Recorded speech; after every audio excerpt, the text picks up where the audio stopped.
Hi everyone, and welcome to episode 63 of Not the Worsted Knitting Podcast. My name is Michelle, and I am the knitter and knitwear designer behind meeshyfrazz Knits. Today I am coming to you from a very wet, very rainy Western Washington. It's fitting that I wanted to talk a little bit more about my Misty Pines today because we actually just came back from doing a Misty Pines photo shoot. So we did a photo shoot with all three sweaters. We even did one photo shoot where I brought out the beanie as well, just to kind of pair it with both, just because it was kind of fun to go back to the roots. We shot it in the same place where we shot the beanie originally. So that was really fun to do. It is very rainy today, so my hair is incredibly frizzy. Trying to keep that under control, but yeah, it was a really good photo shoot. I'm really happy to have that done. We wanted to wait until we were having good enough weather where it actually felt like it was appropriate for the sweater because it is named Misty Pines. It needed to be at least a little bit cloudy and overcast, and it delivered today. So really excited to have that done. Really happy that today is a day where I could wear this and be really comfortable. I think it's in the high 50s or low 60s today. So this was actually really nice. Changing into each one of these, I felt really comfortable, and I'm just really glad that it's finally fall and finally time to wear some of these more cozy knits. So in today's episode, we'll chat a little bit about this, and then I've got one finished object and a work in progress to chat a little bit about.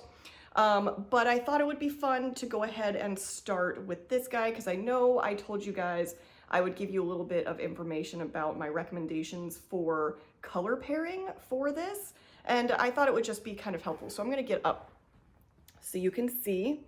You can see here that this is the large tapered body with the small motif on the sleeves, and it's a balloon sleeve. And you can see the way that these fade out. And it's basically the reverse of the other version that I did. So this one goes dark to light, that one goes light to dark, but it is the same exact organization of colors. So they're going in the same order, just reverse. So I'll go ahead and name all the names of the colors for you. This is using Blue Sky Fibers Woolstok Worsted, and it's in the colors Cast Iron, Storm Cloud, Gray Harbor, Dark Chocolate, Gravel Road, Driftwood, and Highland Fleece. I wrote them all down so I would make sure I didn't forget any. So that is essentially 7 colors total, 6 colors plus a main color. So it's my best recommendation for how I would pick colors for this. You want 2 sets of colors for each set of trees. So what that means is on this one you can see really well that you have the brown trees, and then you've got the gray trees, and then you have the white as the main color that it all fades into. What I basically did for this one, I used the Blue Sky Fibers Woolstok Worsted Neutral Bundle. So those colors are already set up for you, and they have a few bundles that do this. I know that they've got like a blue version of that, and they also might have like a fall colored one as well that has a lot of like oranges and reds. So there's a couple different ways that you could do that if you wanted to stick with the Blue Sky Fibers yarn. But if you are picking colors on your own, and actually it might be helpful for me to just show this small one as a little demonstration, I'll just kind of explain. So what I would do is pick 2 predominant colors that you want for your trees. They can be and should be similar in tone, but you want a color that you can get 3 shades of. And so you can see here what I mean. So at its darkest, we have like a charcoal gray that fades down to a medium gray and then fades down to a pale gray. And then at its darkest for the brown, we have a dark chocolate brown that fades into more of a medium beigey brown that fades into a much lighter beige. It's like a driftwood color. And both of these you can see fade really well into the white because it feels like a natural progression. So I wanted to kind of talk about that a little bit because even though you want colors that fade, the side-by-side colors, the brown and the gray, they're actually going to be similar in tone, and they are offset enough to where it's okay. You want them to be similar in tone to where it's low contrast, essentially. That's kind of what you're looking for, is a lower contrast fade. So you can see here, if you look up close, you've got the brown here and then the charcoal here. You can see that they are pretty similar in tone, but they are offset enough to where there's only a little bit of overlap. And then what the darkest brown is next to most of the time is actually the medium gray. The medium gray is only next to the medium brown for a little bit, and then that is actually closer to the light gray. Light gray is only next to the light beige for a little bit, and then the light beige is next to the white.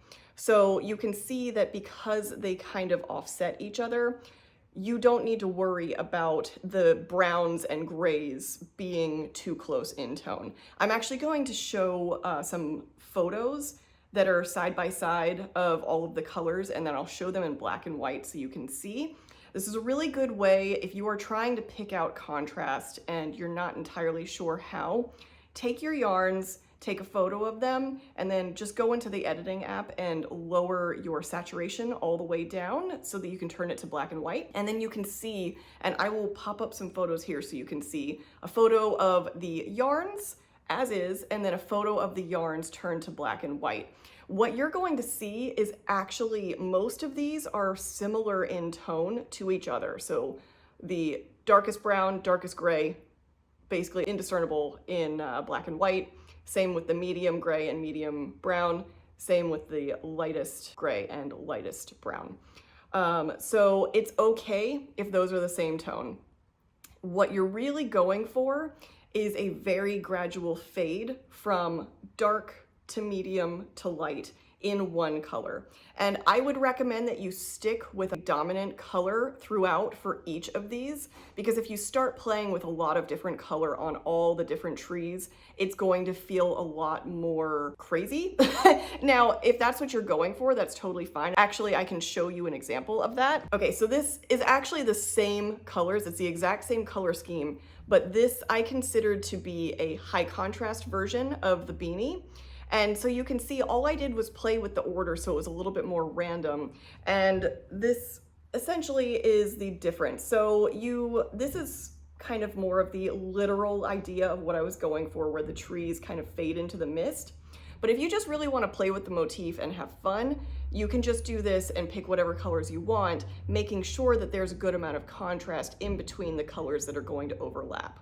So that is just what I would recommend depending on which way you're thinking about going. If you do want a fade though, then my biggest recommendation is that you pick a color. I'm gonna flip that to the right side. My biggest recommendation is that you pick a color that you can find two more lighter tones of that feel like a good gradual fade down, so that when you turn it to black and white, you can see a little bit of a difference in the tone, but not a ton. You want a little bit of that fade, of course. You're gonna want to be able to see the difference in the contrast, the difference in the tone between each of those. But it's okay if it's a subtle fade, because that's really what you're going for, is more of like a natural fade.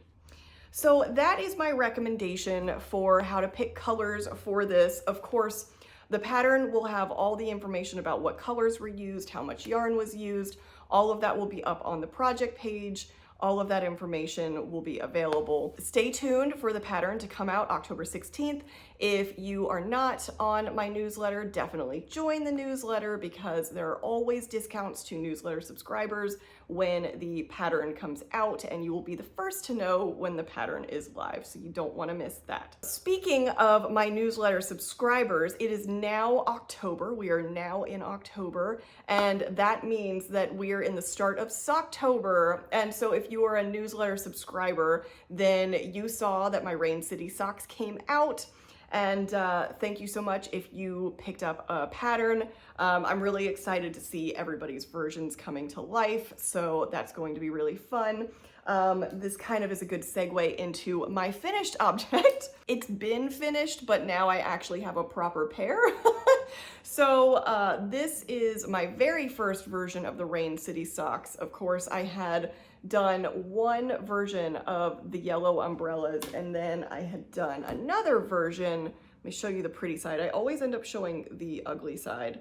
I think this is the pretty side. So the other version I did had the full kind of rainbow effect with all of the fun colors. I really, really wanted a set of the yellow umbrellas though, because that was what I really had in my mind.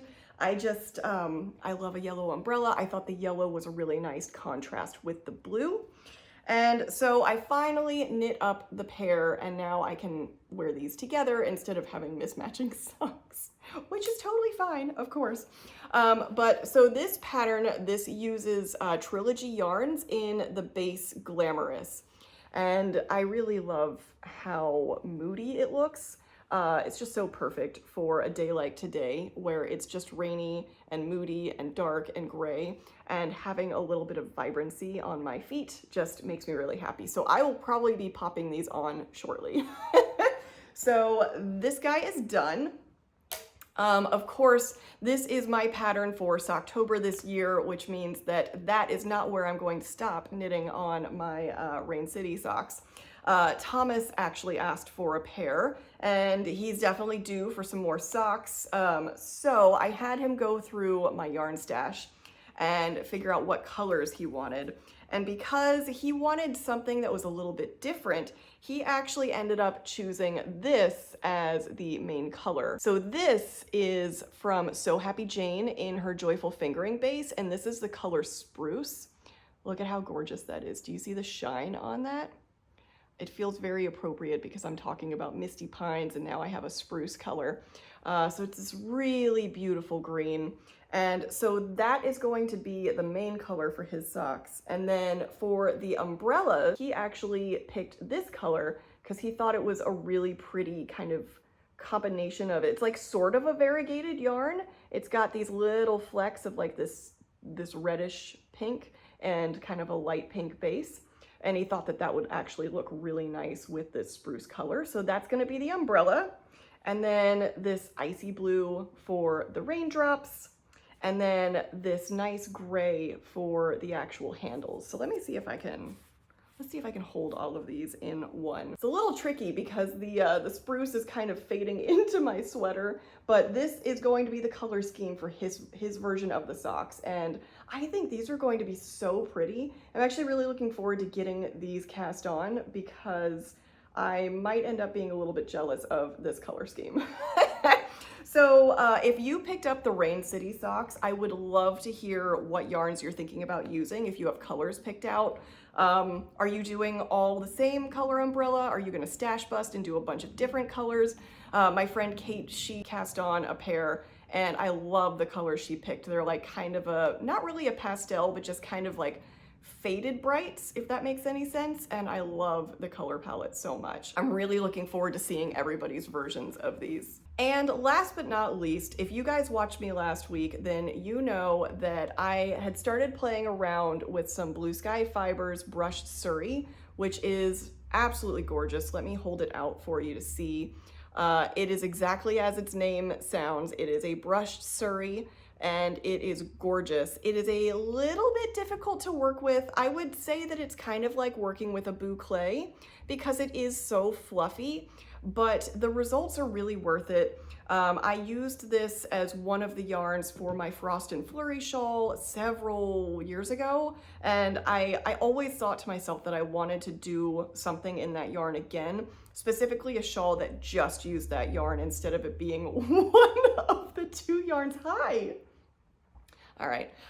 So you'll see, I didn't, there's a theme here. So I didn't put Tuna's Throne up because the two of them were very playful and they were running around, and so I didn't think anybody was going to be sitting in the chair, so I didn't put it down.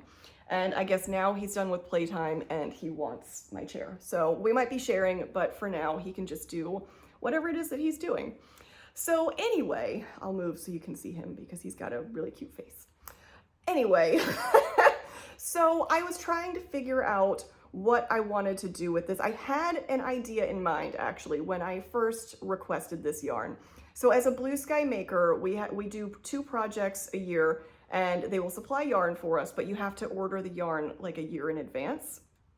And so at the time, I had an idea in my mind of what I was going to do. And then as the year has gone by, that shifted.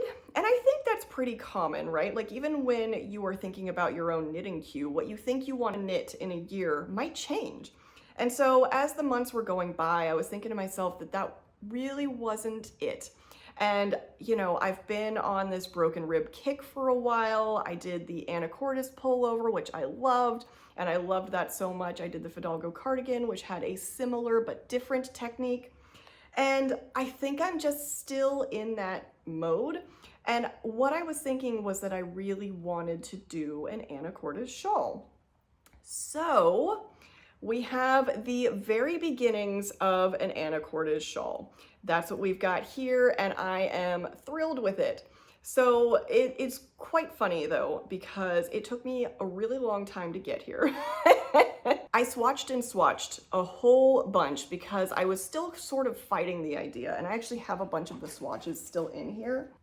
So of course, this was the fun little swatch I was playing with last week, where I was just playing with techniques at the time, and at this point, I was still thinking maybe I wanted to do a scarf. And I'm so glad I asked that poll. You guys really delivered. I asked a poll both on Instagram and on here, where I basically was just curious if people felt the same way as me, where I really loved the idea of having a big oversized scarf, like a big rectangular scarf, almost like a blanket scarf. I just didn't know if I wanted to knit that because it's so big and it's just a rectangle and it's just back and forth, and it just wasn't exciting me.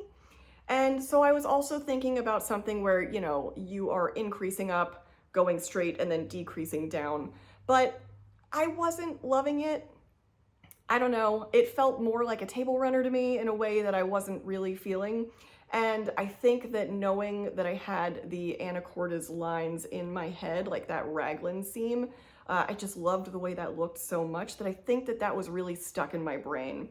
And so then I played around for a bit, trying different things, playing with increase rates. This ended up looking like a shoulder cap, which actually I thought was kind of fun. I don't know. I don't know what I would do with that yet, but I was just looking at that as like a shoulder cap, and how cute is that? So that's gonna go on the swatch board for future ideas. But while I was swatching, I was playing around with different cast-ons. I really wanted to do an I-cord edge, which requires an I-cord tab cast-on, which admittedly is a little tricky in the brushed Suri, but I found a technique that seems to work pretty well, so that's what I'm going to recommend. Basically, you actually use a crochet hook to feed the stitches through as you're picking up, and I found that that helped so much. So at first I was playing with this idea where I was going to have the twisted rib lines come straight down, as well as go across the top portion as well. Just because with the Anacortes, you've got lines going in a lot of different directions. And I was still thinking, like, I want to mimic that idea where you've got the lines that run into the other lines and play against them. But it was just feeling like a lot. It was feeling messy. It was feeling like too much was going on. You've already got this really fuzzy brushed Suri. And I started thinking that, you know, for a shawl, it's okay if it's simple, because what's going to happen is you're going to be overlapping it. So you're going to get lines going in different directions anyway. So I need to stop fighting against the current and trying to force something and just let it be a very, very nice, simple broken rib shawl with a beautiful twisted rib line down the middle. And that's what we have going on right now. You can see that I need to switch to a longer cable. It's starting to grow, but I am loving this. Like, you can see already how this is gonna look. So of course it needs to be much bigger. So we have a long way to go, but it's getting there. And so eventually I think this is just going to be a really beautiful shawl that I think I'm just going to let this pattern run the whole way. I was initially also thinking about adding little bits of twisted rib in. I actually did a swatch that had that. Actually, yeah, it was this one here. You can see I did that on the bottom, and I actually didn't like that. I also felt like that felt too busy. And it was just one of those things where you throw all the ideas on and then you realize that maybe you need to pare it back a little bit and take it down to the core of what it's trying to be. And this was just screaming to me to just chill and let it be nice and fun and a little bit more effortless. And I think that this really achieves that. I'm really looking forward to how all of the lines are going to look once you kind of have it overlapping on you. I know it's hard to tell right now because it's so small, but I'm just envisioning what it looks like when I have it wrapped around my neck and then fold each of the sides over where they're overlapping. I think it's going to be beautiful, especially with the way that the rib comes out of either side of the twisted rib, just like my Anacortes pullover. So to give you an idea, like the Anacortes pullover, it sat like that, and that was the raglan line. And so now what you're going to have is the twisted rib line that just goes right down the center. So I am really looking forward to working on this.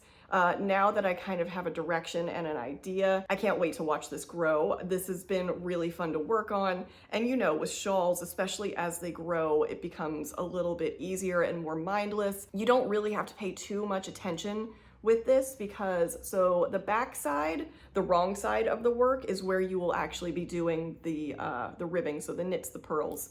And then on the right side, you are just knitting across as well as doing increases. And of course you will have to do ribbing for the center line, but it's very simple. So it's, the other nice thing too is that the actual ribbing pattern that you do, since this is a 2x2 broken rib, it only alternates every 4 wrong side rows. So it's not like you have to have it written out for every single row. You'll have a set of 4 wrong side rows that you will just kind of cycle through. And then the right side row, you're doing the same instructions each time. So it's quite simple once you get past the setup rows. So I am very much looking forward to working on this. I'm also very much looking forward to casting on some more Rain City socks for Thomas and getting a few more socks into his knit wardrobe. But yeah, it's getting to that time of year now where the knits feel a little bit more appropriate for the season that you're knitting. You know, of course, I love to knit year round, as do many of us, but there's something about knitting in the cooler months that just feels a little bit nicer, especially because what you're knitting on, you know, a lot of times is something that you can wear right away. Now, of course, same can be said about when you're knitting socks year round or when you're working on summer knits, but I don't know. I just think there's something even nicer about knitting on a big fuzzy yarn when it's chilly outside. So I'm just really excited to get more progress going on this guy. And if you participated in my poll or my questions last week, thank you so much. I really appreciate it. It was so fun to read everybody's comments about what everybody prefers to knit versus what they prefer to wear and if those differ. Yeah, the big thing that I noticed is that shawls basically won throughout. Like, people prefer to knit shawls and prefer to wear shawls, but it was fun to see the difference between what people prefer to knit for scarves versus wearing scarves. So nobody wanted to knit scarves, but a lot of people wanted them in their wardrobe. And so I just thought that was pretty funny. So I think it's also because we learn, a lot of us anyway, learned how to knit with a rectangular scarf. So I think there's just that stigma of like, oh, well, that's a beginner project and I want something more advanced, which is not even necessarily the case. I have knit beautiful scarves that I still wear now. But sometimes it's just a little bit harder to get motivated for that, especially when you want to play with some fun stitch techniques that have some increases and decreases and maybe a little bit more shaping than just a rectangle. So that covers what I'm working on right now, what I've got going on. I would love to know what you are working on this fall, what you're excited to start working on now that the weather is changing, regardless of where you are and what season you're about to go into. I'd love to hear what you're about to get started on and what you've been looking forward to for knitting in this season. Definitely let me know if you're going to be working on some Rain City socks. Please keep me posted. I'd love to see your progress on them. I'd love to see project pages, and definitely tag me if you're going to post them on Instagram so I can see. I just love to see everybody's version and what everybody is working on. So thank you so much if you picked up that pattern. Definitely join my newsletter if you are interested in picking up any of the Misty Pines sweaters. And yeah, I am just so happy that it's now cool enough for me to wear all my Misty Pines, and I think I'm gonna be leaving this on today because it's just so chilly and rainy. So yeah, that concludes everything. Thank you so much if you stuck around until now. If you would like to get in touch with me, I am meeshyfrazz on Instagram and Ravelry. You can email me at meeshyfrazz@gmail.com, and you can find me on my website, which is meeshyfrazzknits.com. Thank you so much, and I will see you next time. Bye.